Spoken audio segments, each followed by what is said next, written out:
Baiklah, Assalamualaikum warahmatullahi wabarakatuh. Kami dari kelompok 6 akan mempresentasikan tugas 1 kami, Sistem Informasi Akuntansi dengan materi Sistem Teknik Dokumentasi, yang beranggotakan yang pertama Arifman Fikri, yang kedua Debbie Perdana, yang ketiga Fajar Agustin, yang keempat Nadia Fitri. Baiklah, masuk pada materi yang pertama, yaitu sistem teknik dokumentasi. Pengertiannya yaitu dokumentasi adalah suatu penjelasan mengenai cara sistem bekerja, pengolahan data, penyimpangan data, output informasi, dan sistem pengendalian. Selanjutnya, alat-alat dokumentasi. Yang pertama yaitu diagram arus data atau DAD, deskripsi grafis sumber data, arus data, proses transformasi, penyimpanan data, dan tujuan data. Yang kedua yaitu bagian alir yang merupakan deskripsi grafis sistem. Jenis bagan alir meliputi yang pertama yaitu bagan alir dokumen, yang kedua yaitu bagan alir sistem, yang ketiga yaitu bagan alir program. Yang ketiga, diagram proses bisnis yang merupakan deskripsi grafis dari proses bisnis. Sarbanes-Oxley Act atau SOX pada tahun 2002 mensyaratkan laporan pengendalian internal dalam laporan tahunan perusahaan publik yang menyatakan bahwa manajemen bertanggung jawab untuk membuat dan menjaga struktur pengendalian internal yang memadai serta mengukur keefektifan pengendalian internal perusahaan. Diagram arus data meliputi asal data dan tujuan data, transportasi atau pengolahan data, arus data, penyimpanan data. Keterangan data tersebut yang pertama, asal data dan tujuan data adalah entitas yang mengirim atau menerima data yang digunakan atau dihasilkan oleh sistem. Kedua, proses transformasi data terjadi apabila data melewati antara penyimpanan data dan sumber atau tujuan. 3. Arus data adalah perpindahan data di antara proses penyimpanan, sumber, dan tujuan. 4. Penyimpanan data adalah tempat data disimpan. Diagram konteks atau konteks diagram adalah diagram arus data yang masih sangat umum, belum menggambarkan arus data secara detail. Contoh, diagram konteks untuk pemrosesan penggajian. Oke, perkenalkan nama saya Debbie Perdana, BP 19010015. Saya akan menjelaskan slide selanjutnya, bagan alir atau flowchart. Fungsi bagan alir untuk menjelaskan dan mencatat cara proses yang dilakukan dan cara dokumen mengalir melalui organisasi secara jelas, ringkas, dan logis. Simbol bagan alir meliputi 1. Simbol input atau output dokumen atau laporan elektronik atau kertas. Berbagai salinan dokumen kertas diilustrasikan dengan melebihi simbol dokumen dan mencetak nomor dokumen pada muka dokumen di sudut kanan atas. Output elektronik, informasi ditampilkan oleh alat output elektronik seperti terminal, monitor, atau layar. Entry data elektronik, alat entry data elektronik seperti komputer, terminal, tablet, atau telepon.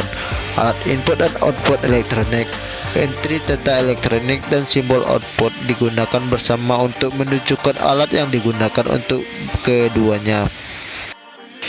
Simbol pemrosesan komputer. Fungsi pemrosesan yang dilakukan oleh komputer biasanya menghasilkan perubahan dalam data atau informasi. Operasi manual, operasi pemrosesan yang dilakukan secara manual. 3. Simbol penyimpanan, database, data yang disimpan secara elektronik dalam database. Pita magnetis, data yang disimpan dalam pita magnetis. Pita yang merupakan media penyimpanan backup yang populer. File dokumen kertas, huruf mengidentifikasikan file untuk pemesanan. N sama dengan nerca numerik, A secara alfabet, D tanggal. Jurnal, mewakili jurnal akuntansi. Assalamualaikum warahmatullahi wabarakatuh. Perkenalkan, nama saya Muhammad Fajar Agustin, BP 19010018. Baiklah, saya akan menjelaskan materi selanjutnya, simbol arus dan lain-lain. pertama arus dokumen atau pemrosesan, yaitu mengarahkan arus pemrosesan atau dokumen, arus normal ke bawah dan ke kanan. Kedua, hubungan komunikasi, yaitu transmisi data dari satu lokasi geografis ke lokasi lainnya via garis komunikasi. Ketiga, konektor dalam halaman, yaitu menghubungkan arus pemrosesan pada halaman yang sama. Penggunaannya menghindari garis yang melintasi halaman. Keempat, konektor luar halaman, yaitu entry dari atau keluar ke halaman lain. Yang kelima, terminal, yaitu awal akhir atau titik interupsi dalam proses, juga digunakan untuk mengindikasikan pihak luar.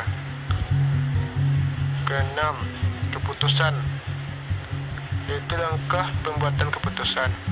Ketujuh, anotasi atau disebut dengan catatan tambahan, yaitu penambahan komentar, deskripsi atau catatan penjelasan sebagai klasifikasi. Selanjutnya, jenis bagan alir. Bagan alir dokumen yang berfungsi untuk menelusuri dokumen dari awal sampai akhir dalam organisasi sesuai dengan area tanggung jawab suatu transaksi.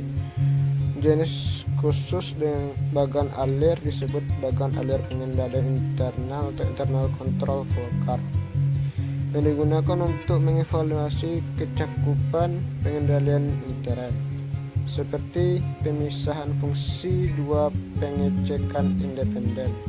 Bagan tersebut digunakan untuk mengidentifikasi kelemahan atau inefisiensi sistem, seperti arus komunikasi yang tidak memadai, pemisahan tugas yang tidak memadai, kompleksitas yang tidak dibutuhkan pada arus dokumen dan lain-lain.